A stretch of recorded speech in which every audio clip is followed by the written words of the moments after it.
গীতায় লেখা আছে, যখন তুমি কষ্ট আর কটু কথা দুটোই সহ্য করতে শুরু করবে তখন বুঝবে তুমি বাঁচতে শুরু করেছো। যদি ভগবান আপনাকে অনেক বেশি অপেক্ষা করাচ্ছেন তাহলে প্রস্তুত থাকুন, তিনি আপনাকে যা চেয়েছেন তার চেয়ে অনেক বেশি দিতে চলেছেন। জীবন নিয়ে বেশি ভাববেন না, যিনি আপনাকে জীবন দিয়েছেন তিনি কিছু না কিছু ভেবেই দিয়েছেন। শ্রীকৃষ্ণ বলেছেন, কাউকে দুঃখ দিয়ে আমার কাছে সুখ কামনা করো না, আর কাউকে যদি ক্ষণিকের জন্য সুখ দাও তবে তোমার দুঃখ নিয়ে চিন্তা করো না।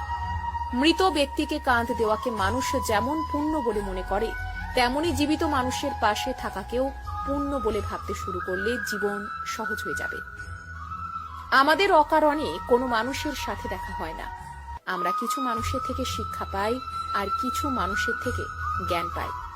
কে কি করছে, কিভাবে করছে এবং কেন করছে তা থেকে যতই